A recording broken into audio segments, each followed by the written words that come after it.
अस्सलाम वालेकुम। मेरा नाम है जैगम और आप देख रहे हैं मेरा YouTube channel Zaigham FX insights.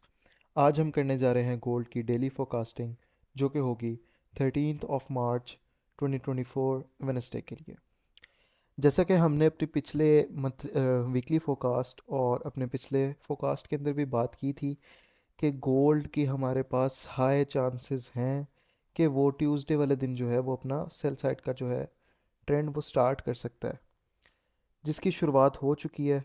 जैसा कि आप देख सकते हैं प्राइजेस ने आज सबसे पहले तो अपनी ये जो अपनी लो थी उसको ब्रेक किया है। ठीक है, फर्दर उसको ब्रेक करने के बाद यहाँ से जो है वो प्राइसेस जो है वो आपकी ड्रॉप कर चुकी हैं। और हमने इस ट्रेड को भी कैप्चर किया, ये जोन्स भी हमने डिस्कस किए हुए थे, ये एरिया भी पिछले अपने पिछले फोरकास्ट के अंदर कि हमने जो है यहाँ यहाँ से सेलिंग जो है करनी है। और नीचे जो हमारे बाय के एरियाज थे उनके लिए हमने देखा हुआ था कि हम यहाँ यहाँ से जो बाय करेंगे। ठीक है, ये जो बाय वाले एरियाज थे वो तो हो चुके हैं फेल, बिकॉज ऑफ जो हमारे पास आज के लिए जो इसका सेल का हमारे पास मूव था वो बहुत ही स्ट्रॉन्ग था। ठीक है, हमारे पास जो कोर सीपीआई का डाटा आया था जिसके बारे में हमने बात की थी कि अगर तो हमारे पास कोर सीपीआई का डाटा पॉजिटिव आता है तो आपका जो गोल्ड है वो ड्रॉप कर सकता है और अपने इस लेवल तक जो है वो डाउन आ सकता है। और अल्हम्दुलिल्लाह जो है प्राइसेस ने उसी तरह से रिएक्ट किया है। और प्राइसेस जो है हमारी अप्रॉक्स जो है वो आज का मूव अगर देखें तो आज का तकरीबन इसने हमें 300 पिप का जो है बहुत अच्छा एक मूव दिया है, जिसको हमने कैप्चर भी किया है। और हमारे जो स्टूडेंट्स हैं फर्दर उन्होंने इसको यहाँ से जो है वो सेल में बैठे हुए हैं और इसको हम जो है लॉन्ग टर्म के लिए देख रहे हैं प्राइसेस को। उसका जो टारगेट है वो भी हम डिस्कस करेंगे आने वाली अपनी वीडियोस के अंदर। ठीक है, और तब तक के लिए अगर अभी देखें, अगर आज के दिन के लिए हमें गोल्ड के कौन कौन से एरियाज़ निकलते हैं जहाँ से हम जो है इसकी सेल की जो ट्रेड कर सकते हैं और इसकी बाय की जो है वो ट्रेड्स को ले सकते हैं। फर्स्ट ऑफ ऑल तो हमारे पास बाइंग के लिए जो ये लेवल्स पड़े हुए हैं, M30 का ये टाइम फ्रेम है। आप अपने इन लेवल्स के ऊपर जो है प्राइजेस को मार्क करके रख सकते हैं, ये क्योंकि मिटिगेट हो चुकी है ये वाला जो एरिया था एक, यहाँ पे प्राइजेस टैप दे चुकी हैं। और यहाँ से भी कोई तकरीबन 70 एक पिप्स 60-70 पिप्स जो है प्राइसेस आपको रिवॉर्ड दे चुकी हैं। अ, इसको हम रिमूव ही कर देते हैं, इस लाइन को भी। अच्छा, तो अभी जैसा कि आप देख सकते हैं हमारे पास ये एक नीचे एक बाइंग के लिए ऑर्डर ब्लॉक अभी अनमिटिगेटेड पड़ा हुआ है। यहाँ पर एक दफ़ा प्राइसेस को मिटिगेट करके जा चुकी हैं, दूसरी दफ़ा भी आती है तो यहाँ से भी जो प्राइसेस हैं वो अगर उठती हैं तो हमें यहाँ से भी कोई 100-150 पिप जो है वो दे सकती है प्राइसेस, जिस तरह का गोल्ड का जो है मोमेंटम वो चलता है। तो इस एरिया के बारे में अगर हम बात करें फर्दर तो ये हमारे पास निकल के आ रहा है 45 से 48 तक का एरिया। बाकी इसके अगर हम स्ट्रक्चर की बात करें तो ये वाला जो एरिया वो मेन हमारे पास एरिया भी निकल के आ रहा है। ये एरिया जो है फर्दर प्राइसेस के डाउन साइड जाने के लिए ये एक एरिया बन सकता है जो कि प्राइसेस को यहाँ पर होल्ड करके रख सकता है, जिस पे प्राइसेस थोड़ी देर जो है वो रेंज करें, ऊपर जाएं, वापस आएँ, फिर से यहाँ से सपोर्ट लेके उठें। लेकिन जो है एक दफ़ा प्राइसेस एरिया को ब्रेक करेंगी तो ये फर्दर आपका जो है 2131 तक नीचे आ सकती हैं, 2130 तक जो है प्राइसेस वो डाउन साइड की तरफ आ सकती हैं। ठीक है, इस मूव के ऊपर अगर हम फिब लगा के अपने लेवल्स निकालें टुवर्ड सेल साइड्स तो यहाँ से हम फिब लगा लेते हैं। और इसके बारे में अगर बात करें तो यहाँ से हमारे पास जो एरियाज़ निकल रहे हैं वो ये निकल के आ रहे हैं। ठीक है, लेकिन अगर हम फिब को थोड़ा सा चेंज करते हैं और यहाँ से इसको लेते हैं, 61% का एरिया मिटिगेट हो चुका है। और उनके अलावा हमारे पास 50% का एरिया भी रिमेनिंग है जो कि इसके 61% एरिया के साथ अलाइन होता हुआ हमें नज़र आ रहा है। तो ये हमारे पास एक अच्छा एरिया बन सकता है। ठीक है, जो कि हमारे पास 2172 का एरिया निकल रहा है। ठीक है, 51 का एरिया निकल रहा है और ये ऊपर एक हमारे पास स्ट्रक्चर का भी एक एरिया निकल रहा है तकरीबन, जो सा हमारे पास ये कितना एरिया निकल रहा है। और यहाँ से हमारे पास एक ये ऑर्डर ब्लॉक भी हमारे पास एक आ रहा है, तो हम इसी को इस एरिया को मार्क कर लेते हैं। ये जो हमारे पास एरिया होगा वो हमारे पास एक अच्छा एरिया बन सकता है सेलिंग के लिए।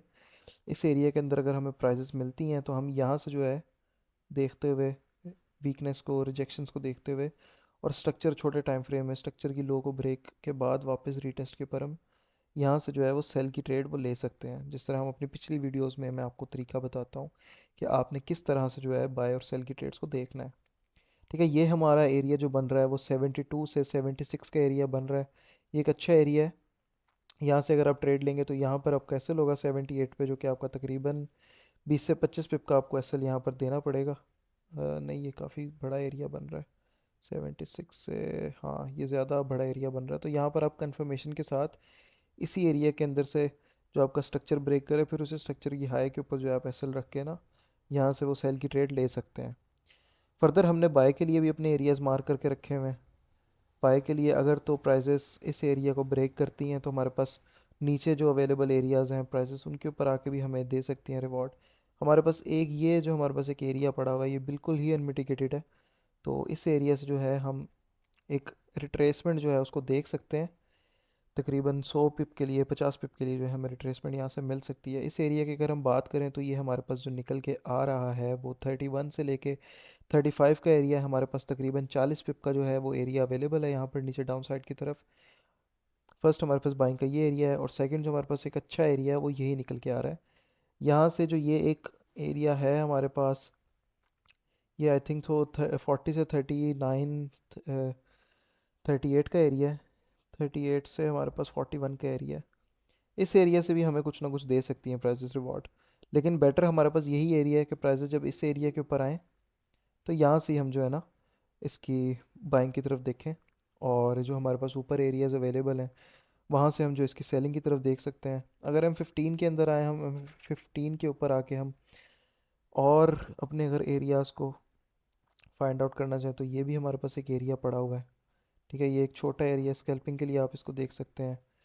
64 से लेकर 66 का 20 पिप का ही हमारे पास एरिया है। प्राइसेस अगर यहाँ पर भी आती हैं तो यहाँ से भी हमें मिल सकता है। इसके ऊपर एसएल रख के हम छोटे एक एसएल के साथ यहाँ से भी एक ट्रेड ले सकते हैं सेलिंग की तरफ, क्योंकि हमारे पास अगर trend sell side toward shift हो रहा है, जो कि हमारे पास हो चुका है। H1 के ऊपर भी इसने जो है अपनी इस एरिया के नीचे जो है क्लोजिंग दे दी है। ठीक है, और अगर तो हम ऊपर वाले अपने एरियाज़ के बारे में देखें तो इन एरियाज़ को भी इसने अच्छे से जो है ब्रेक कर दिया है ये एरिया। और जो मोस्ट इंपॉर्टेंट था ये वाला, इसकी जो एक रेंज वाला एरिया था, प्राइसेस यहाँ से ब्रेक करके डाउन साइड की तरफ आ चुकी हुई हैं। बेसिकली आपकी स्मार्ट मनी जो इस मार्केट को चला रही है उनका ये मकसद होता है कि वो ज़्यादा से ज़्यादा बायर्स को ट्रैप करें और मार्केट को सेल साइड लेके जाएं। जिस तरह हम यहाँ पर देख सकते हैं, यहाँ पर मोस्ट ऑफ द जो ट्रेडर्स हैं वो यहाँ पर सेल कर रहे थे ताकि वो प्राइसेस को हाई से पकड़ सकें और लॉन्ग टर्म के लिए फिर जो है अपनी सेल्स को होल्ड करके रख सकें। लेकिन जो सही तरीका होता है किसी भी ट्रेड के अंदर एंट्री का, वो इस तरह से होता है कि हम मार्केट का वेट करें, मार्केट से कंफर्मेशन लें, और देन हम कंफर्मेशन के बाद जो है ट्रेड्स के अंदर एंटर हों। जैसे कि आप देख सकते हैं यहाँ पर भी हमारे पास कंफर्मेशन थी, एक एक रिस्क था, वो रिस्क लिया और अल्हम्दुलिल्लाह उसने जो है हमें एक अच्छा रिवॉर्ड भी दिया है। इसके बारे में अगर हम और मज़ीद डिस्कस करें तो हमारे पास जो एरियाज़ निकल कर आ रहे हैं वो ये वाला एक एरिया भी बहुत अच्छा एरिया है, ये भी एक बहुत अच्छा है, लेकिन प्रोबेबिलिटीज़ नहीं है प्राइसेस जो हैं वो इसी वीक जो है इस एरियाज़ को मिटिगेट करें। हो सकता है कि प्राइसेस जो हैं वो यहाँ पर आएँ, उठें, यहाँ से रेंज बनाए, अपना एक स्ट्रक्चर बिल्डअप करे, फिर आए यहाँ पर, फिर इन एरिया से जो है यहाँ पर आके डबल टॉप करके जो है प्राइसेस जो है वो डाउन साइड की तरफ जाना शुरू करें। ये हमारे पास एक जो है वो सिनेरियो बन सकता है उसके लिए। तो उसके लिए अगर हमने बाय साइड की तरफ देखना है तो हम इन्हीं एरियाज से देखेंगे बाय साइड की तरफ। लेकिन मैं पर्सनली आपको यही सजेस्ट करूंगा कि बाय साइड की तरफ जो है वो देखें, लेकिन रिट्रेसमेंट्स के लिए देखें। जिस तरह से यहाँ पर हमें एक रिट्रेसमेंट मिली है, ये भी हमें एक 60-70 पिप की एक एरिया था, रिट्रेसमेंट दे गया है। हमें मज़ीद ये डाउन साइड की तरफ आता है तो इस जगह से ये नीचे वाले इस इन एरियाज़ में से हमें एक मज़ीद रिट्रेसमेंट जो है वो मिल सकती है बाइंग के लिए। बाकी इसके स्ट्रक्चर को देखते हुए, रिजेक्शंस को देखते हुए, मार्केट की साइकोलॉजी को देखते हुए हम इसके अंदर मज़ीद जो है वो ट्रेड्स को होल्ड करके भी रख सकते हैं, बाइंग की हो या सेलिंग की हो। सेलिंग का जो है हम उसको अच्छे तरीके से ही देखेंगे, और अपने लॉन्ग टर्म के लिए भी इनको होल्ड करके इन एरिया से हम रख सकते हैं, हमें मिलती हैं तो। बाकी ये थे हमारे आज के गोल्ड के एनालिसिस। अगर आप ट्रेडिंग को सीखना चाहते हैं तो आप मुझे मेरे व्हाट्सएप नंबर पे, जो कि इस चैनल की डिस्क्रिप्शन में और इस वीडियो की डिस्क्रिप्शन में अवेलेबल है, वहाँ से आप मुझे कांटेक्ट कर सकते हैं मेरे व्हाट्सएप पे। और ये थे आज के एनालिसिस। अब मिलते हैं एक नई वीडियो के साथ, डेली फोरकास्ट के साथ गोल्ड के।